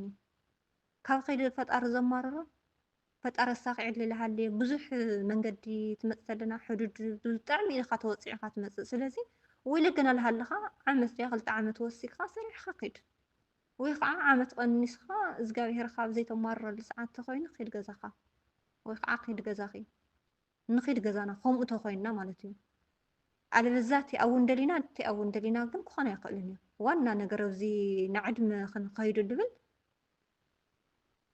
ዕድመኻ እኮ እንታይ እሞ ኣብ ብዙሕ ዕድመኻ እውን እኮ ትወልድ እኮ ትኽእል እኮ ኢኻ እግዚኣብሔር ተፈቒድዎ። ሃምዚ ትብል ተለኹም ብዕድመኽን ተፃወታ ማለት ኣይኮነን እዩ። ዕድመኽን ዝሓለፈስ ስቕ ኢልክን ስደት ንበራ ይኹን ክኢሉ ኣለኹ ኣነ ግን እቲ ዕድመኻስ ባዕልካ ኢኻ ትውስኖ። ዕድመይ ኣኺልልካ ግን ላብለይ ይኾን ሓደጋ ግን ክትኣቱ የብልኻን ኢኻ።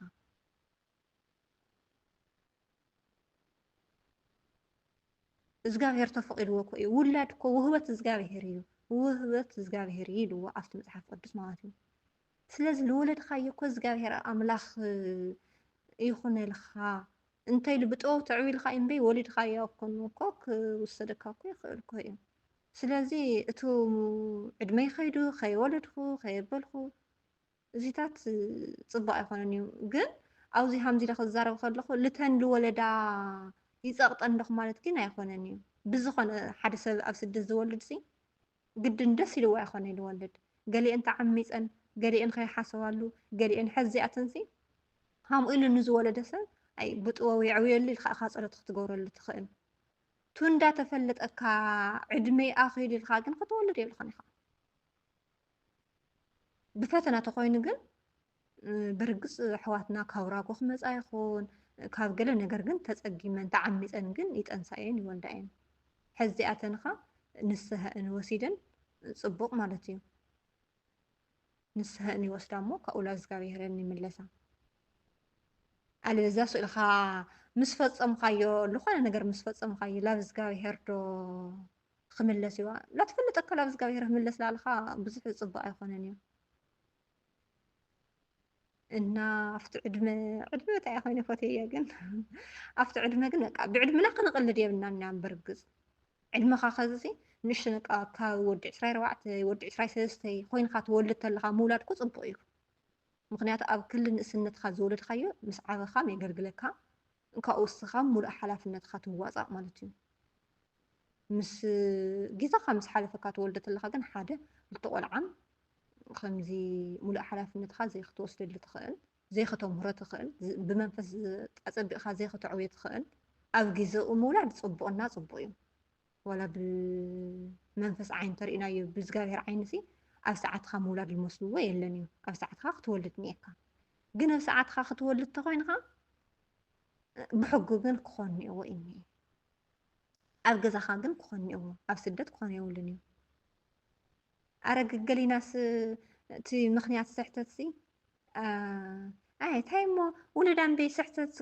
ካባኻት ስንደት ጀሚሮ ስሕተት ለለ ዳኣ ኮነ ኣዳምና ሔዋን እኮ ተሰሓሒቶም ልብል ኣበሃህላ ኣረ ይውሰኸካ እሞ ኣዳምና ሔዋን ተተሰሓሒቶም ጽቡቕ ጌርኩም ተሰሓሒትኩም ድዮም ተባሂሎም ተናኢዶም ድዮም ካብኡ ምሳቶም ወላ እኳ ተተሰሓሒቱ ኣይተንኣድኑ እዮም ግን ምክንያት ክኾኑና የብሎም እዮም ኣዳምና ሔዋን ኣዳምና ሔዋን ተሰሓሒቶምስ እስተኻልሱ ኢኻ ላተሰሓሕትካ ንበር ልበሃል ነገር የለን እዩ። ኣዳም ሔዋንስ ተሰሓሒቶም ኢና ንእመንዋ ትሳቶም ዝበኸይዎ ብኽያት ንበክድ ኢና ንሕና ብእውነት ኣዳም ልዕሊ ክንደይ ዓመት ይበኽዩ ዓና ንፈልጦ ኢና። ስለዚ እዚ ስኢልካ ሃምዚ ኣብቲ ዕድመ ክንከይዱ ውለዳ ዘምዳ ከይወለድ ከይትኸዳ ላብ እግዚኣብሔርኸን ገለታት እዚ ድኻም እዩ። በቃ እዚ ናዘይ ምፍላጥ እዩ። ፀበቓ ኣነ ሃብ ምላሽ ሲ ከይወለድኩ እንድሕር ተዓቂበ ብንፅህና ላብ እግዚኣብሔር ተኸይደ ሲ እሰየ ሞቸ ምስቶም ዝተሓረሙ ይቁፀር እንታይ ድኒ እዩ። ኣቦታትና እኮ በቃ ዋና ነገር ዋላ ፍትና ዕድመ ልብልስ እቶም ኣቦታትና ኢና ክንርኢ ዘለና። ዕድመ ተይልኻሲ በቃ ኣብቲ ናቦታት በቃ ዋላ ብዕድመ እኮ እሳቶም እዮም ዕድሞም ተጠቂሞምሉ በቃ እቲ ዕድመ ኣቦታትና ተቢልና እኮ ንምንታይ ዶም እቶም ኣቦታትና በዓል ማስትላ ዝለዓለስ ዕድምኡስ ማስትላ ዝለዓለ ነይሩ ብምንታይ ድዩ ዕድምኡ ነዊሑ ፍቓዱ ስለ ዝሓለወ ብፍቓዱ ስለ ዝጓዓዝ ሕጉ ስለ ዘቕበረ ብቅድስና ስለ ዝተወለደ ስለዚ ብቅድስና ክትወልድ ተለኻ ወይ ከዓ ክትውለድ ተለኻ ዕድመኻ ምውስኸካ ማለት እዩ። ስለዚ ኣብቲ ዕድመ ይኸይዱ ልብል እቲ ኣንፃር በቃ ዝስኢልካ ዕድመኻ ኣኺልዋ ውለድ ከይሓሰብካ ዘይውልደካ ኣይሕግዘካ ይኮሞ ውለድ ይብለካ እምበር ዋላ ሓንቲ ኣይሕግዘካ ይፀገምካ። ስለዚ እዚ ነገር እዚ ብደንብ ጌርና ክንሓስበሉ ይግበአና ማለት እዩ። ቃለ ሕይወት የስምዐልና ምላሸየ እግዚአብሔር ኣምላክም የኽብረልና ናብ ካሊእ ሕቶ ከብለክና ኣብ ማሕበራዊ ህይወት ብጣዕሚ ክገወዝ ምስ ሰብ ብጣዕሚ ክትተሓዋወሲ ኣብ ስደት ኮይንከ ክነስኽሲ እቲ ማሕበራዊ ህይወት ከምቲ ናይ ዓድና ጌርካ ኢኸ ትነብርየና ንሕና ኸ በተለይ ኣብ ማሕበር ዘለ ሰብ ኩሉ እኳ ክብል ተዘይከኣልኩ መብዛሕትኡ ማሕበር ዘለ ሰብ ናብ ማሕበር ገፁ ይገብር እሞ እቲ ምስ ቤተሰብ ምትሕውዋስ እቲ ማሕበራዊ ህይወት ንጎኒ ኢና ንገድፎና ንሕዋትኺ እንታይ ትመክርና ከምቲ ናትካ ዓይነት ማሕበራዊ ህይወት ንክህልወና ማለት እዩ። ማሕበራዊ ህይወት ኣብ ክርስትና ክንድምታይ ጠቃሚ ኢልካ ትሓስቢ? ርግፅ ጎበዝ ይኽደልኸይ ጎበዝ ኣይኮንኩን እየ ግን ይሞክር እየ ምክንያቱ ሲ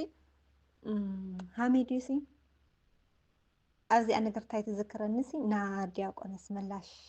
ከምህሮ ከለዉ ሲ ሰሓበኒ እሞ ክስሕበካ መንፈሳዊ ህይወት እኮ ሰሓበኒ እሞ ክስሕበካ እዩ። ስለዚ ልበይንኻ ክተዳምፅ ልበይንኻ ክትመሃር ፅቡቅ ኣይኮነን እዩ። ምክንያቱ መንግስተ ሰማይስ ገፊሕ እዩ። እግዚኣብሔር ኣምላኽሲ ትልውሃቱ ልለዓለ እዩ ምክንያቱስ እቲ መንግስተ ሰማይስ ገፊሕ እዩ ገይርዎ ብእውነት ደንቕ ማለት እዩ ምክንያቱ ፀቢብ ተልኮን ነይሩሲ ንዓናስ ምክንያት ክፍጠረልና ነይሩ ስለልፀበኮ እዩ ስለልነኣሰኮ ኢና ናብ ሰብ ዘይንሕወስ ኣለና ሰብ ከይንመላላእ ግን እግዚኣብሔር ኣምላኽ ትፍቅሩ ርኢኹም በቃ እቲ መንግስተ ሰማይስ ብጣዕሚ ገፊሕ ገይርዎ በቃ ንኩሉ ዝፀር ንኩሉ ዝኽእል ስለዚ ኣብዚ ኣብ ማሕበር ኣቲኻ ንበይንኻ ጥራሕን ፅቡቅ ኣይኮነን እዩ ብማሕበራዊ ሂወትን ክትንቀሳቀስ ይግብአካ ማለት እዩ ምክንያቱ ሕዚ ኣነ እዚ እውን ማሕበራዊ ሂወት ናብ ቤተሰብ ሕውስውስ ዝብሉ ብዙሕ ንባዕልኻ ከምዚ ግዜ ይወስደካ እዩ ወይ ከዓ ይሰርቀካ እዩ ምክንያቱ እስኻ ትምህርቲ ተዳምፅ ትኽእል እሞ እቲ ሃምቲ ናትካ ዓለማዊ ናብራ ዘሎ ወይ ከዓ መንፈሳዊ ስብከት ዘየዳምፅ ካሊእ ወግዒ እዩ ዘምፀልካ ግን ንሽቶን በቃ ንዕኡ ትምስስል ኢልካ ትቀርቦ እሞ ካብኡ ትምስስል ኢልካ ምስ ቀረብካዮ ንእሽተን እዳምፅ ኣቢልካ ልልላፍቲ ናይካ ተእትዎ ማለት እዩ ቀስ ኣቢልካ እምበይ ብሓደ ግዜ ክኣትዎ ይኽእልን እዩ ካብኡ ንበይንና ጥራሕ እንድሕር ኢልና ደሞ ልታ ብተስፋ ንፅበያ መንግስተ ሰማይ ኩላትና ክነኣትያ ንጋደል ምግዳል እዩ ዝይውን ምግዳል ንምግዳል ግን ምስቲ ብማሕበራዊ ዘሎ እውን ክትጋደል ይግብአካ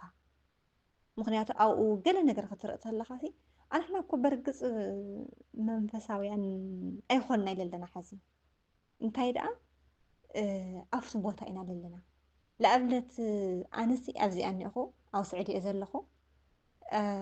ኣበይ ኣለኺ ተተባሂለ ኣብ ስዑድ እየ ክብል ግን ዜግነትክ እንታይ እዩ ተተባሂለ ግን ኢትዮጵያዊት እየ እምበር ስዑዳዊት ኣይኮንኩን እየ እንድሕር ስዑዳዊት ክኾን ተኮይነ ግን ግዜ የድልየኒ እዩ ወረቐት የድልየኒ እዩ ገዛይ ከይደ ፓስፖርት ኣውፅአ ስዑዳዊት ምዃን የተረጋጊፀ ግን ኣነ ስዑዳዊት እየ ክብል ይኽእል ማለት እዩ ስለዚ ኣንሕና ፍቲ ቦታ እንዲና ዘለና ስለዚ ፍቲ ቦታ ተሊና ደሞ ብማሕበር ክንተሓወስ ይግብአና ምክንያቱ ብማሕበራዊ ናብራ ኣብዝሓ ናብራና እኮ ማሕበራዊ ናብራ እዩ ንኣብነት ሕዚ ዋትስኣብ እኒአና ንባዕልና ዝጥቕምና ኢልና ኢና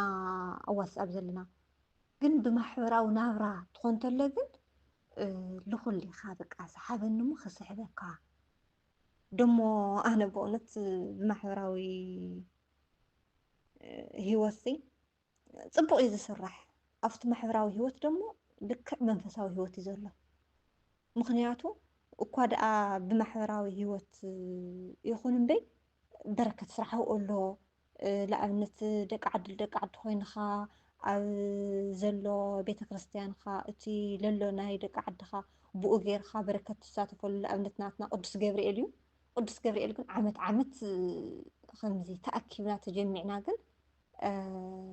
ፅቡቅ ሓድነት ፅቡቅ በረከት እንሳተፈሉ ኣሎ ማለት እዩ ስለዚ ኣነ ኣብቲ ማሕበረይ ጥራሕ በቃ ኣብቲ ማሕበር ቅዱስ ጀወርግስ ጥራሕ ዘይኹን ክሳተፍ ዘለኒ ካልኦት ማሕበራትን ይሳተፍ በርግፅ ወላ ሕዚ ኣብ ፌስቡክ ኣቲኻ እኮ ኣቦታትና ፅቡቅ ነገር ክስብስቡ ከለዉ ፅቡቅ ነገር ከምህሩ ከለዉ ትተሓዋወስ ስለዚ በቃ ናብ እግዚኣብሔር ልምልሰካ ንሂወትካስ በቃ ፅቡቅ ነገር ዝወስደካ እንተኮይኑ ብኩሉ ነገር ክትተሓዋወስ እዩ ዝግብአካ ክትተሓወስ ከለካ ግን ጥንቃቐ የድልየካ ምክንያቱ ካብ እግዚኣብሔር ዘውፅእ ንኸይኮን ክትጥንቀቕ እዩ ዘለካ ናብ እግዚኣብሔር ልእቲ ምስ እግዚኣብሔር ዘይፃረር እንተኮይኑ ግን በቃ ብኩሉ ነገር ክትሳተፍ እዩ ዘለካ ኢለ እየ ዝኣምን በቃ ኩሉ እዚ ምግዳል እዩ ንዓይ ኣነ ጎዛ ይኮንኩን እየ ግን ይጋደል እየ በቃ እቲ ፅቡቅ ነገር ንሓድነት በቃ ምብጋስ እዩ ቤተክርስትያን ትእዝዞ ቤተክርስትያን ትሰብኮሲ ኩሉ ነገር خلاص ክትተሓወስ እዩ ዘለካ ነቲ ደገ ዘሎ እውን خلاص ላባኻ ንክተቕርቦ እውን ከምኡ ኣነ ንባዕለይ እኮ ኣብዚ መንፈሳዊ ሂወት ክቐርብ ተኮይነ ሓንቲ ኣብቲ መንፈሳዊ ሂወት ለላ ኣቕሪባት ንበይ ባዕለይ ጎተታት ትላወልኮ ይኮንኩ መፅኤ ናብ ማሕበር ቅዱስ ጀወርግስ ብቻ መሓዛ ንመሓዛ ዓርክስ ልተዓርካ ስለዚ በቃ ሓውኻ ብሓውኻ ስለዚ ልበይንኻ ጥራሕ ፅቡቅ ኣይኮነን እዩ ንተሓዋወስ ሓድነት እውን እግዚኣብሔር ኣምላኽ ሓድነት እዩ ልመርጽ ብሓድነት ንክነብር እዩ ልእዝዝ እና እግዚኣብሔር ኣምላኽ ብዝፈቐዶ ልኩሉ ብሰላም ምሕላፍና ብሰላም ትሕብብር ምፍጣር ጽቡቕ እዩ። እግዚአብሔር የኽብረልና ምላሸየ ማሕበራዊ ህይወትና ንክርስትና ከም ዝጠቅም ጌርና ክንነብሮም ብጸጉ ይደግፈና። ናብ ካልእ ሕቶ ከብለክና ሓደ ሓደ ግዜስ መንፈሳዊ ድኽመት ከጋጥመና ከሎ ብጣዕሚ ኢና ተስፋ ንቆርጽ ካብቲ ዝወደቕናሉ ቀልጢፍና ንላዕሊ ተስፋ ንቆርጸሉ ግዜታት ኣሎና። ከምኡ ከጋጥመኪ ከሎሲ ተስፋ ዝህበኪ ነገር እንታይ ወይ ንኽትለዓሊ ዝሕግዘኪ ነገር እንታይ እዩ? በርግጽ ኣብዛ ሕቶ እዚኣ መንፈሳዊ ድኽመት ብጣዕሚ እዩ ዘጋጥመካ። ምክንያቱ መጀመርያ ክትኣቱ ከለኻ በቃ ብጣዕሚ ኢኻ ትፈጥን ብእውነት በቃ ሕልናኻስ ምችው ኢሉ ኩሉ ነገራት በቃ ተንብብ፣ ትሰግድ፣ ትጽሊ ኩሉ ነገር ካብኡ ግን ከምኡ ኣጀማምራኻ ኢኻ ብብዙሕ ነገር ተጀሚርካ መንፈሳዊ ውድቀት የጋጥመካ ማለት እዩ። መንፈሳዊ ድኽመት ለኣብነት ስኢኻ መጀመርያ ስኢኻ ውዳሴ ማርያም ኩሉ ተንብብ ትጽሊ ኩሉ ነገር በቃ ረኸብኩዎ ኢልካ ልትሰርሖ ነገር ናብ ድኻም የብቃዕካ እዩ ማለት እዩ። ለኣብነት ምግቢ እኳ ምግቢሲ ቀስ ኢልካ ትበልዖ ብሓደ ግዜ ልትበልዖ ጽቡቕ ኣይኮነን እዩ። ቀስ እንዳበልካ ትሰርሖ ስራሕ ዘላቒ እዩ፣ ዕላምኡ ዝሓለወ እዩ። ካብኡ ደሞ መንፈሳዊ ድኽመት ከጋጥመካ ተሎ ተስፋ ምቑራጽ ተስፋ ምቑራጽ ደኣ እቲ ዓብዪ ኺሳራ እንታይ ብእውነት ተስፋ ምቑራጽ ማለት እኮ ከቢድ እዩ እኮ ብእውነት ተስፋ ምቑራጽ ነቱ ብተስፋ ንጽበያ መንግስቲ ሰማይ እኳ ሲዓጽኦ እዩ ብእውነት ምሸ ንሕና መንግስቲ ሰማይ ብተስፋ ንጽበያ ድሕሪ ተስፋ ተቖሪጽና ደኣ ከመይ ጌርና ክንጽበያ? ካብኡ ደሞ ተስፋ እቶም ኣቦታትና ዝሓለፉ ሕዚ ኣቦታትና ኢና ንውከል ተስፋ ቆሪጾም ልብል ጽሑፍ የለን እዩ። እንታይ ደኣ ተጋዲሎም ምግዳል እዮም ብምግዳል እዮም ሓሊፎም ኣቦታትና እምበር ብተስፋ ምቑራጽ ዝሓለፈዎ የለውን እዮም። ቅዱስ ኣቦና ተስፋ ቆሪጹ ምጽላይ ገዲፍዎ፣ ቅዱስ ኣቦና ተስፋ ቆሪጹ ምስጋድ ገዲፍዎ ዝብል ነገር የለን እዩ። ብተስፋ ባይ ጽበዩ ፀሓይ ወፂኣ እስካብ ትዓርብ ይጽልዩ ኣቦታትና ማለት እዩ። እዚኣቶም እንታይ ኮይኖም ድዮም ብተስፋ ልታ ብተስፋ ዝጽበይዋ መንግስተ ሰማይ ብተስፋ እዮም ነዊሮምዋ። ተስፋ ምቑራጽ ና ሰይጣን እዩ። ተስፋ ምቑራጽ ካብ እግዚኣብሔር ምፍላእ እዩ። ሓደ ሰብ ተስፋ ክቆርጽ የብሉን እዩ። ድኽመት ሽሕ ሚእቲ ዋላ ከጋጥመካ ይኽእል እዩ። ግን ኣነ ተስፋ ቆሪጸ ኣይፈልጥን እየ። በቃ ዋላ ትምህርቲ ኣይረድአኒ ተስፋ ክቆርጽ ኣይደልን እየ። ተስፋ ተቆሪጸ ካብ ኣምላኽ ዝፍለ ኣለኹ መሲሉ ዝስምዐኒ እምበር እውን ክትፍለ ኢኻ። ተስፋ ቆሪጹ ዝተዓወተ ኣቦ የብልናን ኢና ብስሩ ማለት እዩ። እንታይ ደኣ ብተስፋ እግዚኣብሔር ኣምላኽ እውን እኮ ዝኾነ ክትደክም ከለኻሲ መሳሊ ይፈጥረልካ እኮ እዩ። ቃሉ ተንቢብካ ተስፋ ኣይትቆርጽን ኢኻ። ልሃለወ ተሃለወ ፀገም ተበፅሐካ ተስፋ ኣይትቆርጽን ኢኻ ቃሉ ተንቢብካ። ብዙሕ ድኻም እኮ ይህልየካ እኮ እዩ። ግን እግዚኣብሔር ኣምላኽ ኣቱም ጸር ዝኸወደኩም ናባይ ንዑ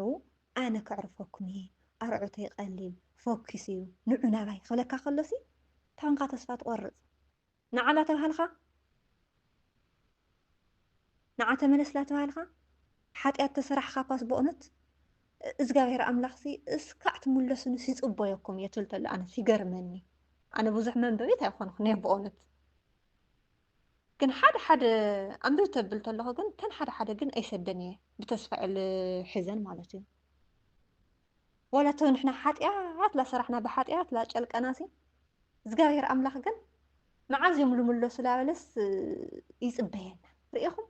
ርኢኸን እግዚአብሔር ፍቅሪ እዩ በእውነት ተስፋ ምቁራጽ ኣይድልን እዩ። ካብኡ ደሞሲ ኣብዚ ተስፋ ዝቆርጽሲ ሓንቲ መዝሙር ብጣዕሚ እየ ዝፈቱ ኣነ መዝሙር ኣነስ በእውነት ብጣዕሚ እየ ዝፈቱ መዝሙር ማለት እዩ። ኣብ ግዜ ድኻመይ ተደኺመ ቅንታ ድኻም ከጋጥመኒ ከሎ ላበይ ክትኸደ ተባሂለ ላብ መዝሙር እየ ዝኸድ። ካብኡ ላብ መዝሙር ተኸይደ ማለት እዩ ሓደ መዝሙር ስኢሉ ጭንቕ ክብለኒ ከሎ ወይ ከዓ ስኢሉ ብመንፈስ ድኽም ክብል ከለኹ ሓንተላ መዝሙር አቤት ልዋቱ ዘአምላክ ፍጹም ፍቅሪ ብባህሪኡ ትብለላ መዝሙር ብእውነት ብጣዕሚ እያ ትምስጠኒ ተአምላኸስ ልውሃቱስ ፍጹም ፍቅሪ እዩ ብባህሪኡ እግዚአብሔር ሓላዊናዩ ጓሳይናዩ ኣብ በረኻ ኣብ ስደት ኣብ ዝኾነ ቦታ ትብል ተሎ ማለት እዩ ኣነ መንፈሳዊ ድኽመት ሕድር እዩ ዘብለኒ በእውነት በቃ ከምዚ መዝሙራት ክንደይ ኢሎም እየ ክገልፀልኩም ኣነ በቃ ለሎ መዝሙር እየ ዝሰምዕ መንፈሳዊ ድኽመት ተጋጢምን ተሰኒፎ ማለት እዩ መዝሙር ላብ መዝሙር እየ ልኸድ በቃ ተተጫናኒቐ ላብ መዝሙር እየ ልኸድ ኣነ በቃ መዝሙር ብጣዕሚ خلاص ብጣዕሚ እየ በቃ ግዜ ዝህበሉ መዝሙር ኣብ ግዜ ድኻመይ ብጣዕሚ እየ መዝሙር ዝሰምዕ ካብኡ ኸ እቲ መዝሙር ሰሚዐ ድሕሪ ብዙሕ መዝሙር ምስምዐይ ግን ወይ ጸልይ መፀኒ ወይ ከዓ ኣንብብ መፀኒ ሓደ ነገር እዩ ዝእዝዘኒ እግዚኣብሔር ኣምላኽ ማለት እዩ ወይ ብመንፈስ ኮ ደኺመ ኮ እየ እኒአኹ ወይ ከዓ መዝሙር ሰሚዐ ላብባት ንስሓይ ንኽድውል ይገብረኒ ማለት እዩ ሓጢኣተይ ይኸብደኒ ሓጢኣተይ ይረአየኒ እሞ ተስፋ ክቆርፅ ከለኹ ሓጢኣተይ እዩ ዝረአየኒ ምክንያቱ እቲ ሓጢኣትካ እናትበደልካ ትርኢ ተቢልካስ ዋይ ምስ መዓት በደለይስ ለለመለይስ ደይ ተስፋ ክቆርፅ እየ ልብል እታ ነብሰይ ማለት እዩ ምክንያቱ ንጽህቲ እኳ ከይኾን እሞ ብንጽህናይ ከይኣትያታ መንግስተ ሰማይሲ ንጽህቲ ዘይኮንኩ እሞ ንጽህቲ ዘይኮንኩ ምስ መዓት በደለይ እንድሕር ነቲ ተስፋ ዘይብሉ ሰይጣናዊ ተስፋ ተቆሪፀ ደኣ ላበይ ማ እየ እኒአኹ መንገደይ ኢለ የተሓሳስበኒ ማለት እዩ ብድሕሪኡ خلاص ተስፋ ዝገጠመኒ ተስፋ ክቆርፅ ኣይደልን እየ ምክንያቱ ተስፋ ምቁራፅ መንግስተ ሰማይ እንትትፅበዮ ኣየተሓሳስበካን እዩ ኣየለምነካን እዩ ተስፋ ምቁራፅ ኣሕዋተይ እንታይ ደኣ በቃ ብተስፋ ተሓገሱ ብፀበባ ተዓገሱ ምክንያቱ ትቃሉ ኣነ መፅሓፍ ቅዱስ ኣየንብብን ኢለኩም እየ ግን ተንዘንብበን ሓደ ነገር ግን በቃ ለኣይ ከይጠፍእ ግን ኣምላኽ ግን ይራድእኒ እዩ እግዚአብሔር ይመስገን በቃ ለሰባት ኣይኮነ እምበይ ልባዕለይስ በቃ እስካዕ ኸዚ ተመስገኑ ስላሴ የንብረኒ በቃ ልባዕለይ ልኾን በቃ ፅቡቅ ኢለ ኣለኹ እግዚአብሔር ይመስገን ስለዚ በቃ ብመንፈስ ትደክም ተለኻ በቃ መዝሙር ስማዕ እቲ መዝሙር በቃ ባዕሉ ከልዕለካ እዩ ናንስኻ መዝሙር ትኾን ተሎ ሓጢኣትካ ከርእየካ እዩ ባዕሉ ኣነ በቃ እቲ መዝሙር እዮም በቃ ንዓይ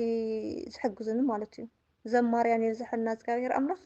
በቃ ብቲ መዝሙር እየ ዝለዓል ኣነ ካብ ድኽመተይ ዓቕሚ የብለይ በቃ ምክንያቱ እዚ በቃ ኣብ ክሊ ድኻመይ ኣነ ላብ መዝሙር እየ ልኸድ ኢለኩም እየ የለላ መዝሙር በቃ ኣብ ህይወትና ዝተደረኸ ንዓና ንምልዓል እኳ እዩ ተዘሚሩ ምክንያቱ ንዓና ንምልዓል ክብል ከለኹ ምስጋና እንዴት መዝሙር እኒአ ግን በቲ ምስጋናስ ንዓናስ ላብ እግዚኣብሔር ንኽነመስግን እዩ ዝስሕበና ኣሕዋተይ ስለዚ መዝሙር እየ ዝሰምዕ ዝሕግዘኒ እንታይ እዩ ተኢልኩምና ኣብ ግዜ ጭንቀተይ በቃ መዝሙር ምስማዕ እዩ ናተይ መዝሙር ይሰምዕ በኣ ገይረ በቃ ላብ እግዚኣብሔር ይቐርብ መዝሙር ተሰሚዐ በቃ ምክንያቱ ትህደስ ኢኻ በቃ መዝሙር ትሰምዕ ተለኻ ኣነ በቃ ከምዚ ሰብ ዘለኒ ምሽ ሰብ ኣብ ጎንኻ ተልዩሲ ኣብ እጅኻ ዝፀገም እዚ ተሓልፎ ኢኻ ትድኽመት እዚ ተሓልፎ ኢኻ ብለካ በቃ ኣነ ዘማርያን ትሰምዕ ተለኹ እግዚኣብሔር ኣምላኽ በቃ ብኡ ገይሩ እዩ ዝምልሰኒ እና እንተኽኢልና ተስፋ ካብ ምቑራፅ መዝሙርና ሰሚዕና እቲ ለሎ በደልና ኣውፂኡ ለእግዚአብሔር ላብ ንስሓ የብቅዐና ላብ ልቦናና ይምልሰና ማለት እዩ እግዚአብሔር የኽብረልና ምላሰየ ንኩሉ ሕቶታትና ስለ ዝመለስክልና ብጣዕሚ ኢና ንመስግን ኣብ መጨረሻ ንደቂ ገዛና ክተመሓላልፍዮ ትደሊ ነገር ዝተሃልዩ በርግፅ እግዚአብሔር ኣምላክ ሓድነትና የጠንክረና ማሕበርና የዳብረና ማሕበር ቅዱስ ጊዮርጊስ እግዚአብሔር ኣምላኽ ይቆፃፀረልና ሰማዕቱ ብጣዕሚ እየ ዝፈትወኩም ብኩሉ ነገር መምሃራን ኢኹም ብእውነት ብበረከት ስራሕ ተኾይኑ እግዚአብሔር ይመስገን ብሳለኹም ተሳነ ነገር የለይ ነዳያና ብጣዕሚ ትሕግዙ ኢኹም እግዚአብሔር ብዝፈቐዶ ብዓቕምና ነዳያና ንኣና ስጦታና እዮም እግዚአብሔር ኣምላኽ ንሕና ንኸይንጠፍእ ንሕና ንኽንጸድቕ ነዳያና ዝቐረበልና ስሙ ዝተኸበረን ዝተመስገነን ይኹን እቲ ኩሉ ተዛሪበ ኢለ ኣለኹ ሓፍትኩም ደካማ እየ ክርስቲያናዊ ዓይኒ ስምዕዎ ልውለ በቃ እንተሃለወኒ በቃ እግዚአብሔር ኣምላኽ ሓድነትና ይጠንክረና ኣብ ኦንላይን ሕውሱስ ኢልና ኣብ ገዛ ኣብ ባይታ ኣብ ሃመረኖ ድማ خماين صوان حوسوس إلنا حادنتنا يتأنكرنا بيت كريستياننا تنبرنا زكاير أملاخ بمنفس عيني حاوسنا كل رديتنا بمنفس يخون ندخمتنا شفينو قبلنا شفينو زكاير أملاخ منفوسي الآخرنا يخون لخب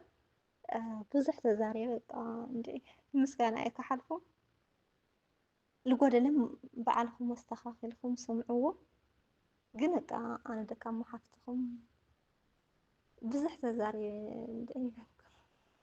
ኣይተፈለጠኒ ኣይተረድአኒ እና በቃ ምንም በቃ ክብል ኣይኽእልን እየ እግዚአብሔር ይመስገን ስለ ኩሉ ነገር ሰማዕቱ ቅዱስ ጀወርግስ ላፍታ ሰዓት እዚኣ ዘብፅሐና ዓመት ካብ ዓመት ከይቆርመመ ከይሸርመመ እግዚአብሔር ይመስገን بركة قدس جورجس لخلاتنا يصحنا أنا دسيبني كواخم مساخم مخاني حفتكم مخاني بمنفسنا عاخم زفلتكم مخاني بتعمي دسيبني سمعت قدس جورجس فعلو يحلونا بركة يزحنا كاب دس زلنجن بمسجانا كحلف حد مزمرم سلا بركته خزمري بسم سلاسي أمينة بأمية تمهزينة بقدسان ترى لأن أمينة خزمري حبرنا نزمر كما سهل زنفاس زروه دار يدرس لبوس ولا قدس قدس قدس كيهرب السماء كما سهل زنفاس زروه دار يدرس لبوس ولا قدس قدس قدس كيهرب السماء كما سهل زنفاس زروه دار يدرس لبوس ولا قدس قدس قدس كيهرب السماء زود أنزل هتقابل بقفة يعني ملعقة تعرف مليون ساعة لفاير ዝማሬ መላእኽቲ የስምዐልና እግዚኣብሔር ኣምላክ ፀጉ ኣብዚሑ ይዓድልኺ ምላሸየ ናይ ኣገልግሎት ዘመንክም ይባረኽ ንዝሓተትኩ ሕቶታት ኩሉ ብግቡእ ስለ ዝመልስ ክለይም ብስመይ ብስም ማሕበረይ ከመስግነኪ ይፈቱ